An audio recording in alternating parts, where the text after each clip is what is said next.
వి gold trusted gold buyers తాకట్టులో ఉన్న బంగారాన్ని విడిపించి ఈ రోజు ఉన్న మార్కెట్ ధరకే కొనబడును. మరిన్ని వివరాలకు సంప్రదించండి 77107720. రిమ్స్ హాస్పిటల్లో 15 సంవత్సరాల పైకి సెక్యూరిటీ గార్డుగా పనిచేస్తాను. కానీ ఇటీవల కార్తీక్ అనే కాంట్రాక్ట్ సెక్యూరిటీ కాంట్రాక్ట్ వచ్చాడు.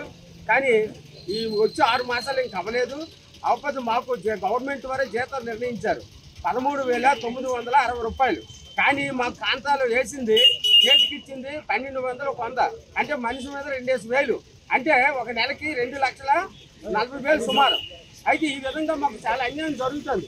మేము ఎన్ని చెప్పుకున్నా మా పాట ఎవరూ పట్టించుకోవట్లేదు అధికారులు. కానీ ఇంతకుముందు కలెక్టర్ గ్రీవెన్స్ కూడా మనం ఇచ్చారు సోమవారం, అది కూడా ఇంకా పరిష్కారం చేయలేదు. మేమేమంటే ధర్నా చేస్తాం అంటారు, మంటలు తీర్చడం లేదు. చాలా అన్యాయంగా పరిస్థితి ఉంది. సీఎల్ లేవంటున్నారు, ఏదీ లేదంటున్నారు. మీ కాంట్రాక్ట్ కౌలు పెడితే అసలు రావట్లేదు. ఏమంటే ధర్నా అంటున్నారు, ధర్నా చేస్తే ఒప్పుకోవట్లేదు. మరి ధర్నా చేసినప్పుడు మాకు ముందు పరిష్కారం మా జీతాలు కూడా ఇప్పించాలి. ఇప్పించకపోయి మమ్మల్ని వేధిస్తున్నారు. మాకు డ్యూటీల్లో కూడా చాలా హింస పెడుతున్నారు. అందుకు దయచేసి మా జీతాలు ఇప్పించి మా యొక్క ఆకలి మంటలు తీర్చాలని ఈ యొక్క ధర్నా సందర్భంగా తెలియజేస్తూ మా ప్రభుత్వానికి విన్నవించుకుంటున్నాం. నేను 18 సంవత్సరాలు ఇక్కడ పనిచేస్తున్నాను. నేటి వరకు ఇప్పుడు కూడా పరిస్థితి మారలేదండి. ప్రభుత్వం ఏదైతే ఉందో ఈ గుర్తుదారికి ఏదైతే అప్పగిస్తుందో గుర్తుదారులు సక్రమంగా దీన్ని నిర్వహించకుండా నానా ఇబ్బందుల పాల కార్మికులు చేస్తున్నారండి. 18,600 జీవో డిస్ట్రిక్ట్ గార్డు ఎమ్మనే అన్ని ప్రభుత్వం చెట్లు చేసి పంపించినప్పుడు కూడా ఆ జీవోని అమలు చేయకుండా దొంగలు తోపుతున్నారండి.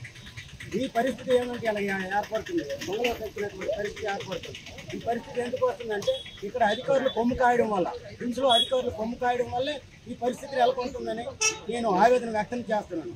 అదేవిధంగా 18,600 జీవోకి మాకు ఇవ్వడం లేదని మంత్రి గారికి ఒకసారి మేము కలిసినప్పుడు 18,600 రూపాయల జీవో మీకు కంపల్సరీ ఇవ్వాలి, అది ఇంప్లిమెంటేషన్ చేసాము, పంపించాము, మీకు కంపల్సరీ 18,500 జీవో రావాలి. రాకపోవడానికి కారణం ఏంటి? కంపల్సరీగా ఇమ్మని చెప్పి ఆయన కూడా నొక్కి వక్కాలించారు. అయినా సరే కాంట్రాక్ట్ కానీ మొండి వైఖరితో వ్యవహరిస్తున్నారు. ఇక్కడ మెజిస్ట్రేట్ ఉన్నారా లేరో మాకు అర్థం అవడం లేదు. మెజిస్ట్రేట్ ఎవరో చెప్పుకోండి అని మొండిగా వ్యవహరిస్తున్నాము. ఇదైతే మేము జీర్ణించుకోలేకపోతున్నాం, లేని కొన్ని వేధింపులకు గురైపోతున్నాము.